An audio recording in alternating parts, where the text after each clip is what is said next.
അപ്പോൾ ഇന്ന് നമ്മൾ വന്നേക്കുന്നത് ഒരു വിളവെടുപ്പ് വീഡിയോ ആയിട്ടാണ് കേട്ടോ. അപ്പം നമ്മൾ നട്ട ചേമ്പാണ്. ഇപ്പോൾ ഈ ചേമ്പൊന്ന് പറിച്ച് നമുക്ക് കുറച്ച് ചേമ്പ് വിത്ത് കിട്ടുമെന്ന് അറിയാൻ വേണ്ടി വന്നതാണ് കേട്ടോ. അങ്ങനെ ചേമ്പിൻ്റെ തണ്ടുകളെല്ലാം വെട്ടി നേരെ തെങ്ങിൻ തടത്തിലേക്ക് ഇട്ടതിന് ശേഷം അതിൻ്റെ തടയെല്ലാം മണ്ണ് മെല്ലെ സാവധാനം ഒന്ന് മാറ്റി കേട്ടോ.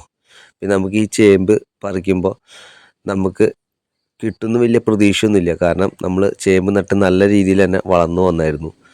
അതിൻ്റെ ഇടയിൽ പന്നിയുടെ ആക്രമണം ഉണ്ടായി കേട്ടോ. പന്നി വന്നൊന്ന് മാന്തി എല്ലാം കടയെല്ലാം പൊക്കി വെച്ചിട്ട് പോയി. പിന്നെ കണ്ടപ്പോൾ പിന്നെ നമ്മുടെ പേർക്ക് ഇടയ്ക്ക് നമ്മൾ ചെറുതായിട്ടൊന്ന് മണ്ണ് വെച്ചൊന്ന് വെച്ച് കൊടുത്തു എന്ന് മാത്രമേ ഉള്ളൂ. അതുകൊണ്ട് വലിയ പ്രതീക്ഷയൊന്നും ഇല്ലാണ്ടാണ് നമ്മൾ ചേമ്പിൻ്റെ വിളവെടുക്കാൻ വേണ്ടി വന്നത്. എങ്കിലും നമ്മളെ നിരുത്സാഹപ്പെടുത്തിയില്ല. നമുക്ക് ഒരു നേരത്തേക്ക് പുഴുങ്ങുള്ള ചേമ്പിൻ്റെ വിത്ത് നമുക്ക് കിട്ടിയിട്ടുണ്ട്. ചേമ്പിൻ്റെ വിളവെടുപ്പ് കഴിഞ്ഞപ്പോൾ നേരെ നമ്മുടെ കാച്ചിലിൻ്റെ അടുത്തേക്കാണ് വന്നത്.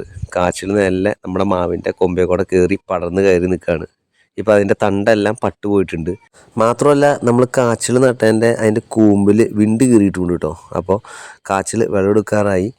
അങ്ങനെ പപ്പ കാച്ചിലിൻ്റെ വാരം മാടിയതിനെ മെല്ലെ കാച്ചിൽ കൊള്ളാതെ മെല്ലെ മണ്ണ് മാറ്റി വലിച്ച് കാച്ചിലും വിളവെടുത്തിട്ടുണ്ട്.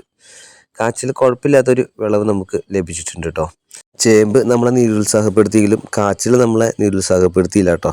അങ്ങനെ വിളവെടുത്ത് നമ്മൾ നേരെ അതേ വീട്ടിലേക്ക് പോയിട്ടോ. കാട്ടുപന്നിയുടെ ശല്യം വളരെ രൂക്ഷമുള്ളതുകൊണ്ട് ഇങ്ങനെയുള്ള സാധനങ്ങളൊക്കെ കിട്ടുക എന്ന് പറഞ്ഞത് നമ്മുടെ ഒരു ഭാഗ്യം കേട്ടോ.